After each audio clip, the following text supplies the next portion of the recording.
Hey, what's up, masters? Welcome to another episode of the Persistent Entrepreneur Podcast. Today, we are with Max Stevens. Max, what is going on, sir? Very nice to meet you, Dave. Look forward to a conversation today. Absolutely. And Max is the author of a book called What the F Do You Really Want? It's actually the F word. And he also works with executives, entrepreneurs, and high performers who have achieved traditional success. Listen to this, but feel like something's missing, right? Like I feel like I don't know. At least me, I'm like never satisfied. So I don't know. Maybe I fit right in that group, or maybe you do as well. Listening to this right now, right? And so, through a sharp, no BS approach, he dismantles outdated success narratives, helping individuals discover their authentic contribution, the key to unlocking their deepest potential, blending philosophy, psychology, and real world application. Max's work isn't about abstract theory, it's about getting people to a tangible, measurable way of living at the highest level. So, man, I appreciate you being here today. Thank you for joining us on the Persistent Entrepreneur. My absolute pleasure. I think it's great work that you guys do, and I was looking forward to our chat today. Yeah, all of our listeners are entrepreneurs, salespeople, different industries, real estate, insurance, auto, mortgage. It's a grind, bro. It's a grind out there, man. What I mean, why should they be buying a book that says what the f do you really actually want?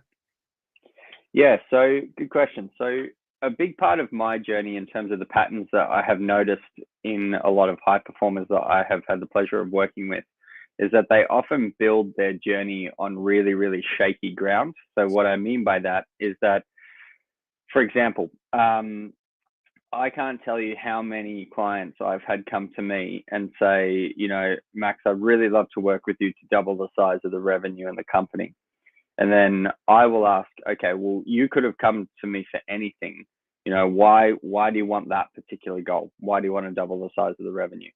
And they'll say something to the effect of, so I can prove to all of those people who said that I couldn't do it, that I can. And then I would say, well, don't you think a better use of our time together is just to forgive those people? Because then that would make your goal moot, right? And so that sort of dynamic in Say terms that. of Hold on. Let the, me pause you for a minute. Say that. You got to say that again. So you said is a better use of time to forgive those people? Is that what you said? yeah, yeah, that's right. All right. Yeah, Okay. because the thing is, what ends up happening is your goal or your journey is born of a particular pain point. And because it's born of that particular pain point, what ends up happening is you are trying to use an external outcome to sort of reconcile an internal emotional pain point, which is impossible. And so a lot of these sort of dynamics end up playing out within a lot of high performers, which ultimately leads them to being chronically unsatisfied. I'll give you another example. So many other clients will come to me and say, Max, I really, really just need someone in my corner to hold me accountable, right? And then I'll say, okay, well, don't you think the conversation you and I need to be having is why you feel like you need someone to hold you accountable in the first place? Because then you don't need me at all. And so we get into these interesting dynamics within a lot of high performers' psyches. And if you look at the narrative arc of a high performer and how their journey ends up playing out, it's often they are often chronically unsatisfied because they are in essence attempting to heal themselves of an emotional pain point through their entrepreneurial pursuits, which means that which gets us into a lot of dynamics around like having to grind, having to hustle. The journey is painful in some ways, and so my work fundamentally has been about allowing those pain points to integrate through working with me. Thus, their journey moves faster, it moves smoother, and they end up making more money and being more successful in the end. So magic question: are they more satisfied as well? Do they feel more like fulfilled, Yeah, or are yeah, they? because because this is like the counterintuitive thing, right? Is that when we show up, like I talk extensively about the notion of contribution. Like when we show up from a place from that place of contribution. The counterintuitive thing is, yeah, of course you'll feel more fulfilled because you'll be making a meaningful difference and all that sort of stuff. But you'll be more successful than ever before because everyone's going to want to work with you. Like you will not have any challenge, attracting clients, retaining them, charging premium prices. It's like all of those things that invariably your, listeners would sort of care about. All of those things just sort of get taken care of by default. Why does that happen? Because human beings who are aligned with their own purpose, they are infectious to work with. That because they're so rare. Most people are out there, in the sort of grind set, so to speak, because they either are deeply unsatisfied in their job, they are trying to heal themselves from a feeling of their own insignificance, that they have unresolved wounds like within them. And so when somebody shows up genuinely wanting to help, genuinely wanting to be of service, genuinely wanting to do better for the world, etc., those people are infectious. And so, there's I think it's Alex Hormozy who talks extensively about, your listeners would be very familiar with Alex Hormozy. Sure, of which course. is there are two different types of people who go into business. So you have missionaries and you have mercenaries. A missionary is somebody who's on a mission, and the business is seen as a means to serve that mission. The mercenary is someone who studies the market conditions, studies their competitors, and looks to sort of monopolize and colonize that market. Now, like you said, when you said it's tough out there, when the going gets tough, like the mercenaries end up giving up because they think, who cares? I'll go study some other market, and maybe the market conditions will be easier there. But the missionaries don't, and because they're on a mission, because they have purpose, they end up weathering those storms and getting through, and thus end up making more money in the end. And so it ends up coming full circle in terms of one's concerns anyway. How does somebody know? Like, let's break it down. Like two people, like someone shows up, two different people show up in front of you. How does somebody know if one person's focused on a mission and the other isn't? What are the differences? Because the mission is not about me. The mission is about trying to better somebody else's life. If somebody is a mercenary, it's about me. It's about me and what I can get. Mm. Yeah. But how do they know that? Do they feel it, or is that the words that they're using? I mean, there's many tells, but like an easy check-in that your sort of listeners can do is just to ask themselves, does my business exist for me, or does it exist for the people that the business serves? And if in that answer, if one is radically honest, of course, but in that answer, you'll find it. Interesting. Yeah. So, and then on the other side of it, somebody is in front of you, and for you all listening, and how does somebody show up the other way, where it's like, you can tell all they care about is getting the sale, making the next sale, paying the next bill, whatever it is. Can people feel that? And what are some of the tells on that side? Of course, everybody has had that experience where they've been dealing with a salesperson or a business owner or doing a deal, and you can feel in that dynamic whether somebody is out for your best interest or whether they're out for their own. You can feel it, right? And we're human beings are highly intuitive, and we have hundreds of thousands of years of growing, of living, learning, and existing within tribes in the Amazon, and not just the Amazon, all over the world. And so invariably what ends up happening is there's a gut intuition that we have about certain people, when they are out for their own best interest. You can smell it. And really good business people, certainly in my approximation, and certainly in terms of my clients as well, you can feel it. So we're going to assume that the listeners here, most of them are just there because they want to do well in life, and maybe they're not clear, right, Max, on their purpose yet. And so I can see how, because I was there for a long time, and when things don't go my way, how does it show up? It shows up as me getting frustrated, as opposed, right? Like when somebody's saying, well, I'm thinking about going in another direction or whatever it might be, there's like a level of frustration that starts to come out of you. course. when you're all about yourself and not about solving the problem. So, how do people find that purpose or that Great. thing Yeah, great that's question. gonna, Yeah, yeah. great questions. So before we even get into uh, you know the actual, I will share, right. I will share about how they can do this, right. But before we even get there, like there's certain milestones by way of one's personal development that certainly in my approximation we need to cross first. And there's three fundamental pillars that I sort of look at, right. And the first is when we are sort of starting a new chapter or attempting to move forward, we want to make sure that anything, if any remnants of our old chapters isn't being carried through with us. And so, and that's where the first pillar, in my mind at least, is forgiveness.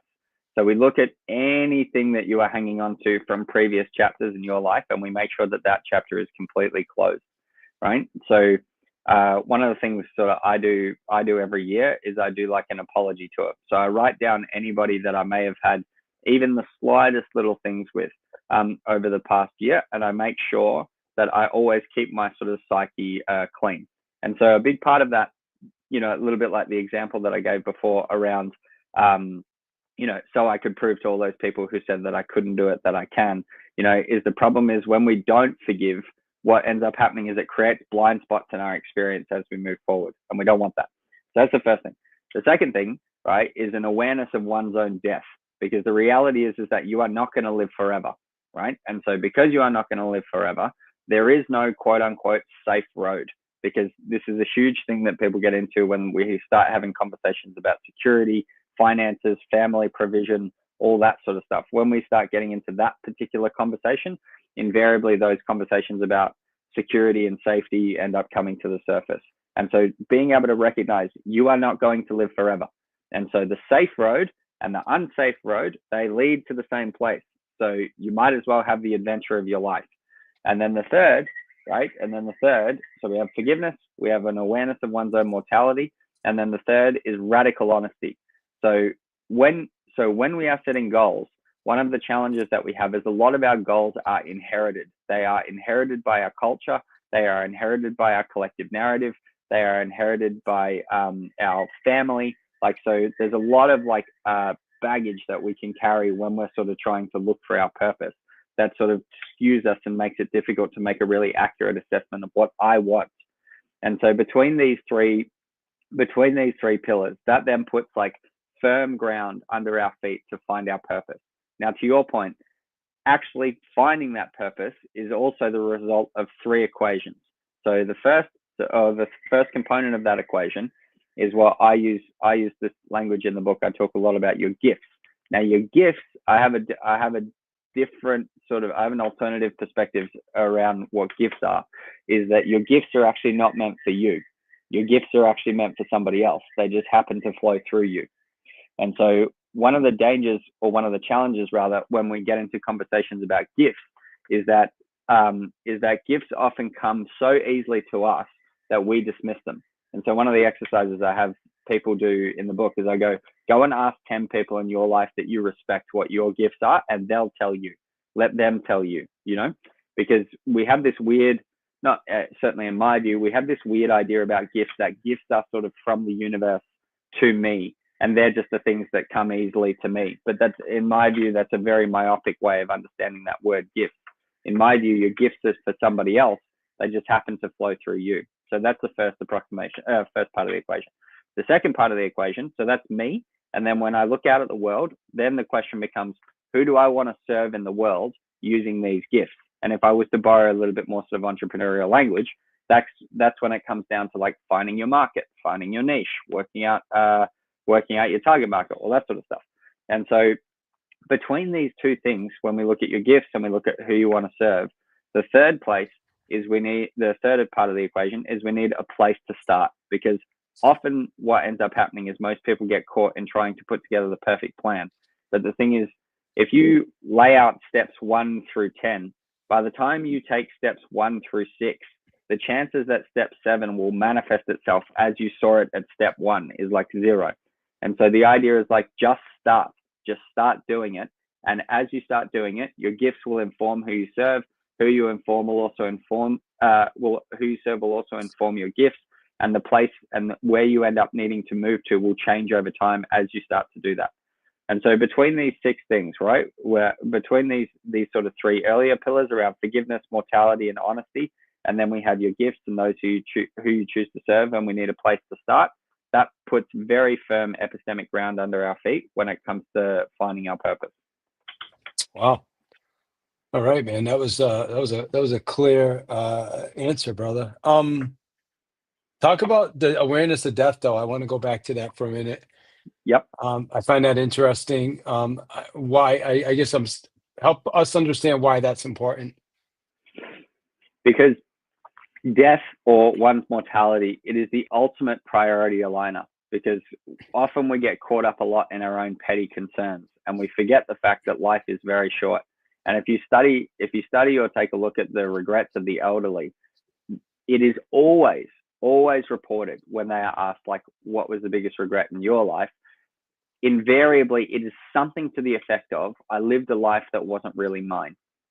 I married the person that I didn't think that I should, but I ended up doing. I had these dreams that I gave up on because of my parents or whatever.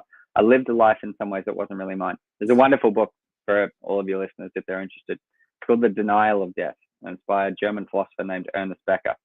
And he says that until human beings can grasp that their life is finite, meaningless, and will ultimately be forgotten, one cannot truly begin to live, because any action that human beings engage in by way of purpose before one grasps that their life is finite, meaningless, and will be forgotten is what he refers to as an immortality project, which is like trying to grasp at the idea of trying to live forever. So, I mean, I wrote that down. So how does somebody, I guess, how does somebody get to that point where they realize that their life is, besides listening to our podcast and hearing it from us, but really getting there, finite, meaningless, and will be forgotten? How does somebody get to that point? Yes. Well, just start to notice that it is already the case. It is already true. It's not something that somebody needs to get to. It's something that one can recognize is already the case. It's already the case. Like, it just depends on how many generations you want to go later. You know, like if I go one generation later, you know, like a vast majority, 99% of people, you know, may forget me. If I go 2 generations, almost certainly everybody. If I go 3 generations, like, it's almost a certainty. You know, anything sort of beyond that. Yeah. I mean, I understand the meaning. meaning. Become a bit silly. So I guess why is that? I love the dialogue. I guess why is that important? The forgotten part, though, isn't it the fact that life is finite? Yeah, because you're free. Because you're free. It doesn't matter. It doesn't matter. There's nothing real at stake. So go after it with everything that you have. Yeah, that's kind of how I look at it. I mean, but yeah, I guess, but maybe not even to that level. I think that's really, really good. I mean, it's a great reminder that you're right. Where you never know, right? When it's we won't. The last day you won't even know it. I mean, I guess maybe you will. I don't know. It depends on what your beliefs are, but you won't know it. But more to the point, in my view, like, that absolutely will happen. Yeah. No, you're right. Interesting. I've never had this conversation before on the podcast, and so it's interesting, and it's true. So you're right. You're 100% right. What do you got to lose is really exactly. You got like, nothing to lose. It's funny, you know. Like, I can remember years and years ago, I stayed in India when I was really young, and I would have been about 17 at the time. And I was talking with this, and I was super ambitious, you know, like ridiculously ambitious at that age. And I remembered talking with this monk while I was over there, and I said, and I was sharing with this monk about my goals and all these things that I wanted to do. And and the monk, and I said, well, what about you? How did you end up becoming a monk? And the monk sort of ended up sharing similar sort of distinctions to the ones that I'm sort of sharing at the moment, around the fact that, it's all a cosmic play and nothing really means anything in the end, and, all this sort of stuff. And I said back to this monk, and I said, you're really trampling on my dreams here. You're really trampling on my dreams. Like, I mean, I've got these dreams to make the world better and, to have a big impact and all this sort of stuff. And, you're sort of telling me that it's all meaningless in the end, and that there is no meaning to it all. And the monk turned back to me and said, yes, that might be true, but why not make the world a better place? And I thought, that's spot on, because like the idea of like detachment, like invariably that sort of phrase gets thrown around a lot. Like, but detachment, as I've come to understand it at least, is that there's no reason to do anything, but there's also no reason not to. And so that grasping that, like, you are completely free. You can actually be more productive than ever before. You can achieve more than ever before. You can be braver in sales conversations than ever before. All that sort of stuff. That was going to be my next question, actually, and I'm glad you kind of shared the story of the monk, because there is that different. How do you discern, like, between not having any meaning and wanting to make the impact, right? Like in the moment, I get what you're saying, but I mean, you kind of, there's that thing where it's like, well, hold on a minute. If none of this has any meaning, then what am I even doing? Great question. Right? And Yep. yeah. So I think you answered it. Yeah. With the monk. Yeah, that's right. It's like but you're not grasping how deep it goes. Like, if there is no meaning, then you can go after it with even more veracity. Yeah, so like, even if you lose lose all your money, you lose your home, you lose everything's gone, right? You just because look, I need to be nuanced with this perspective, right? I'm obviously not advocating that should happen, I understood, or that I hope that it happens. But the reality is that even if that does happen, versus if you're a roaring raging success and all of your dreams end up coming true, you end up in the same place anyway.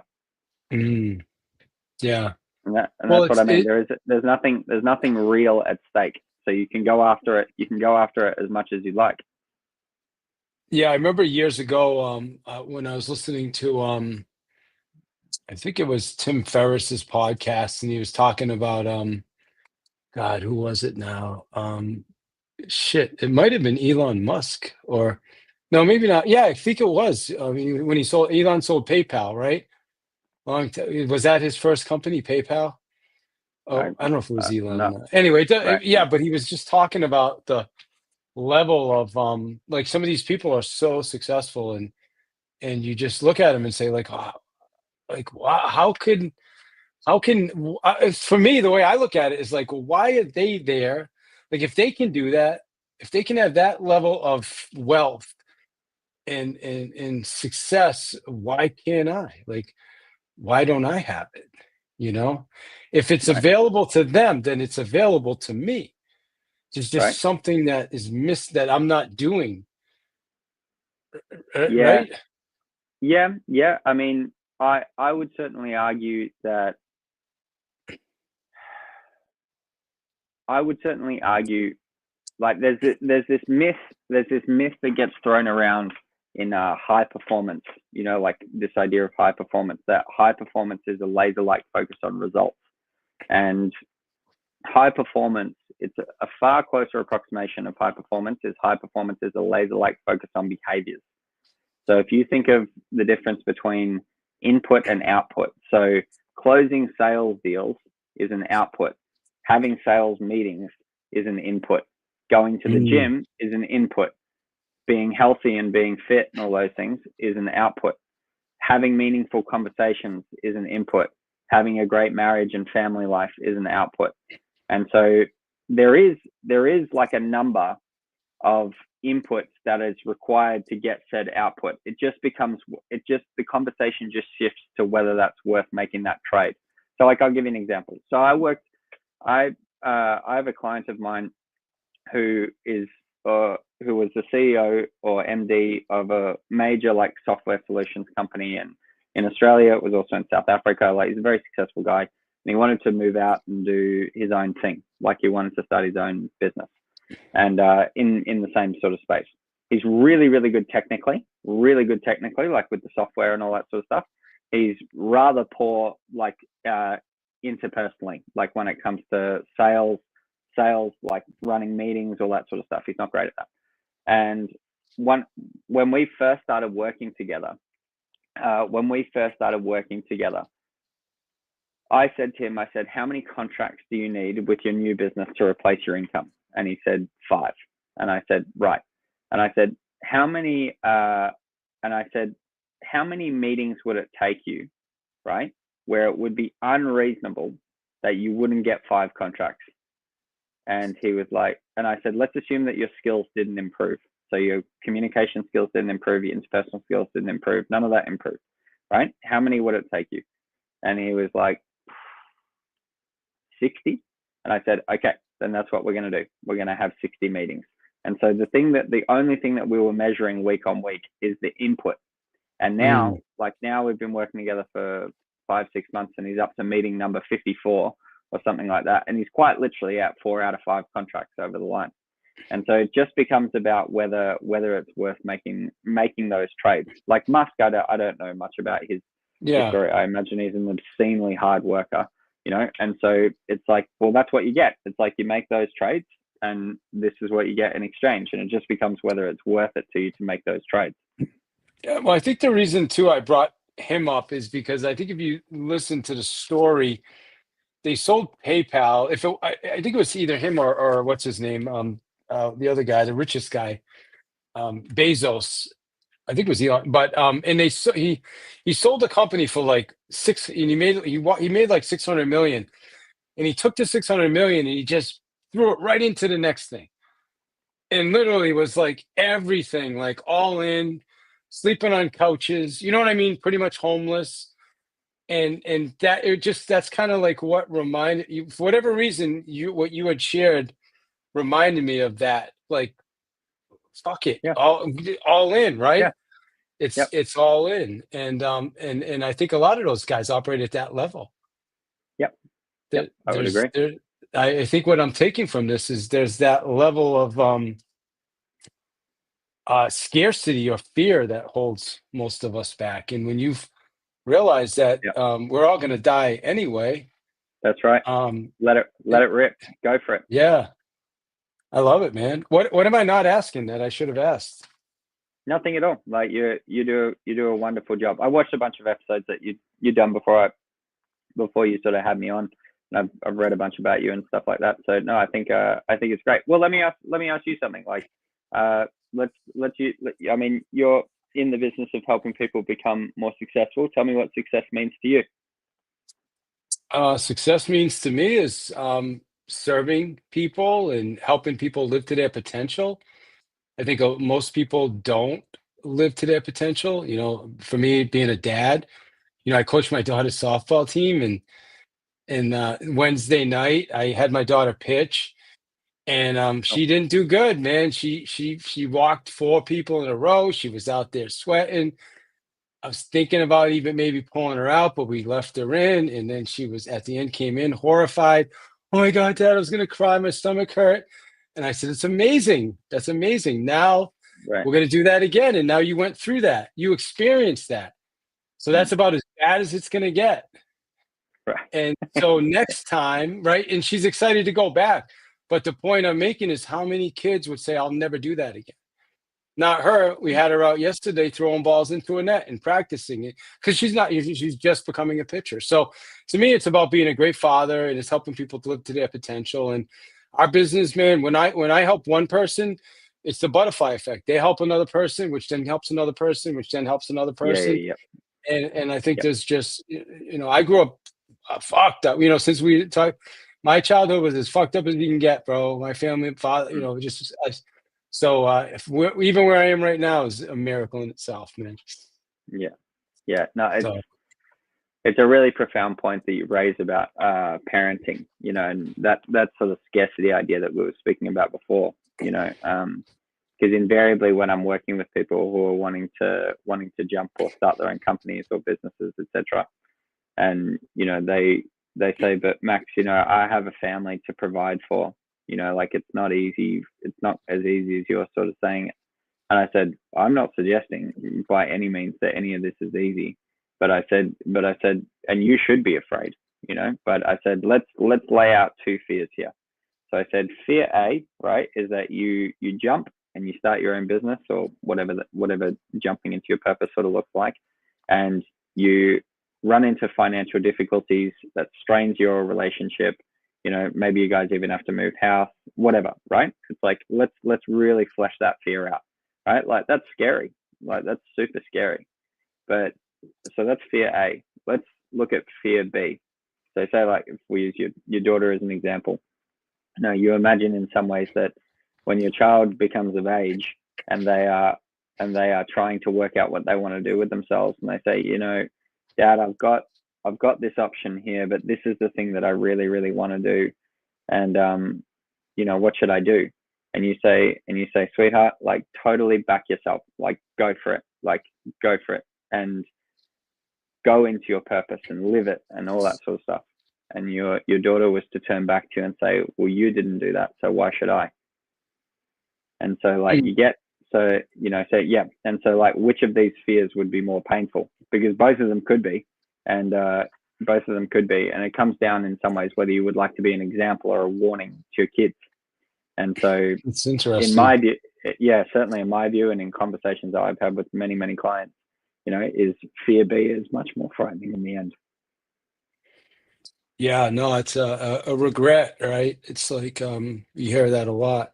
Um, Yeah, and it's not like, not and it's a very myopic view of parenting. Certainly, in my view, that your only responsibility is to provide for them financially.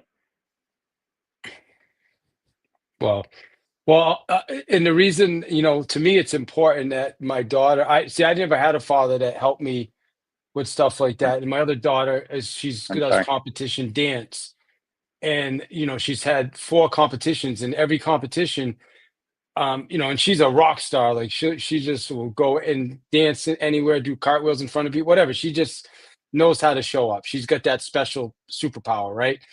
And That's awesome. every time I've seen her at the awards, I can't see her because she's sitting in the back. And I'm like, why are you sitting behind other kids? I can't see you. Oh, Dad, that's how they want. I said, I don't care what they want, how they want you to sit. I want you sitting in the front. And she's, oh, Dad, I can't do. I said, Penny, next time I go, if I'm going to go to I want to see you sitting in the front. And she said, okay, Dad. Next at the last competition, she was, because she's only 7, and this kid's way bigger than her, so she sits behind the other kids. You can't see Yeah, her, but if she sits in front of the other kids, you'll still see the other kids, right? yeah, And so yeah. I said to her, I said, Penny, how did it feel sitting in the front? She's, oh my God, Dad, it was amazing. I said, that's what I was looking for. And it's those are the little lessons, and the same thing with Samara with pitching. Like, yeah, you had a bad game, but so what? You're going to do it again. And now you can go back to that next time. Mm. And Yep. so anyway, those are the types of lessons I want to teach my kids, because I never had that. Nobody Mm. taught me that, And so, I had a guy on earlier that we do networking groups called Master Networks, and they have groups all over the country. And one of the things I learned from him is they did a big event with 400 people. And he had his kids on the stage with him, like sharing stuff.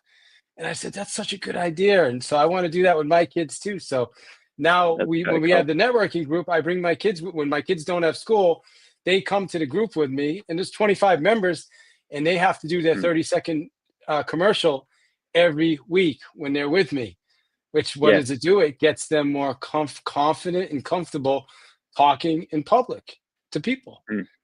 So to me, though, you asked me earlier, what am I passionate about? And that's what I'm passionate about, brother. That's super cool.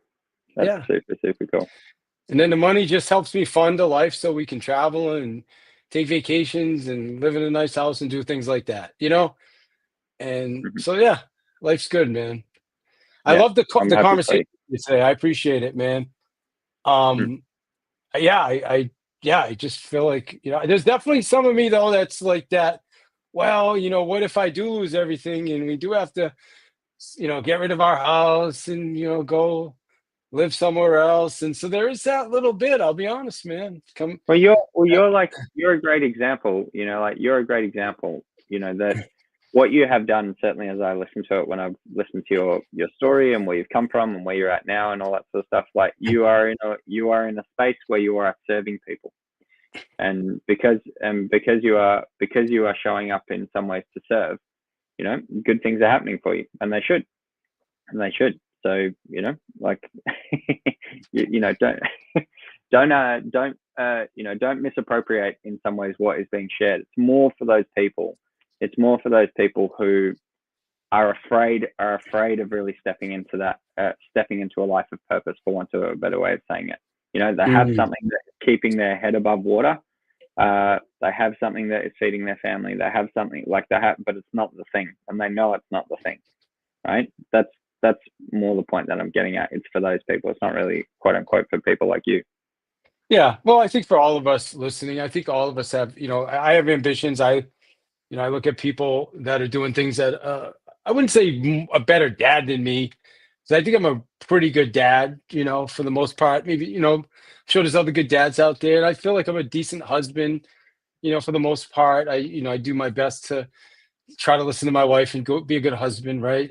Yep. Certainly Yep. not, and but I have friends that have like private, private jet and stuff, right? Like I don't have a private jet, so it's kind of like those things. You know what I mean? Like I Is kind of that want to have a. Yeah, yeah, yeah. Is that something that's important to you? Um, I don't know. That's a great question. I think overall in life, probably, I think it would be important to me, which I don't need to even own a jet to do this, but maybe I'd like to have a access to a jet so I could have dinner in one continent and then have breakfast in another, right? Or Yeah, vice versa. And I think yeah. when you could do that, and I think that would be a cool experience. That certainly would be a cool experience. I think one of the things that I've often thought about by way of success, if we go back like pre-industrial revolution, like trade was largely done on the basis of utility. So like, Dave, you've got some eggs, I've got some sheepskin. Why don't we swap? Because you need some eggs, I need some sheepskin, or whatever. Right. And so what ended up happening after we had the Industrial Revolution is we had like a surplus of goods. And so that left a really interesting question for the quote unquote powers that be, which is how do we convince people to buy more than what they need? And so began the rise of advertising. And so it was no longer about like utility, it was now about identity. So identity itself has now become commodified. This is one thing I talk a lot about. I talk extensively about in the book. Like if you take something like a Gucci scarf, right? So you've got your scarf. You don't actually buy the scarf. You buy what having that scarf says about you for Mhm. having it. So it says elegance, it says sophistication, it says success, etc. Right? Here's the thing though, is that story that I'm buying, right? When next year's scarf is released, right? My scarf no longer says elegance, sophistication, and success. Now my scarf says I'm falling behind because there's a new one, right? And yet it's the same scarf. And so the story of success, it like the problem, the trap that in some ways we're caught in is that story, it doesn't stick to the item. It moves from item to item. Like Mhm. your buddy who's got a jet, it's like his mate has got two, That's right. That's right. so like it leaps from item to item. And Yeah. so and so what ends up happening, and this is what I mean around what do you actually want, right? Like what the f do you actually want? Because I'm like, oh, this is an inherited goal that you have. I really need to have this scarf. And it's like, no, you don't. Like you just don't realize, like you're not even after the scarf, you're after what owning that scarf says about you. That's And once you have it, once next year's scarf is out, it's not going to be that scarf anymore. You're going to want the new one, and then ad infinitum. And that's the game that we're sort of collectively playing, albeit without realizing it at times. How do people get a copy of your book? So they're welcome to just come onto the website. So maxstevenscoaching.com. Stevens is spelt with a PH. There's a page there. They can find the book really easily. And yeah, they can also book in if they want to have a chat with me as well. Like always happy to have conversations. All right, man. Good stuff. I really enjoyed the conversation with you today. It was fun. It was eye-opening in a lot of ways. And thank you, man. What final thoughts on today's conversation? No, my pleasure. And thanks for taking the time to have me as well. Yeah, man. Let's give you the last word, man. What do you want our listeners to walk away with? That the cost of not pursuing your purpose far outweighs the cost of doing so. That would be the thing I would leave everyone with. Awesome. Well, appreciate you, brother. Nice to meet you. Everybody, make sure you go out and get a copy of Max's book. I wrote it down. I'm going to get a copy as well myself. Sometimes I get a chance to listen to people or read people's books before. I think you'll be the first that I've ever actually said after the podcast, I have to go get a copy of the book. So I appreciate that, man. And I've Much interviewed a appreciated. lot of really, really cool people on here and big name people. So I appreciate you, man. Thank you. My pleasure, Dave.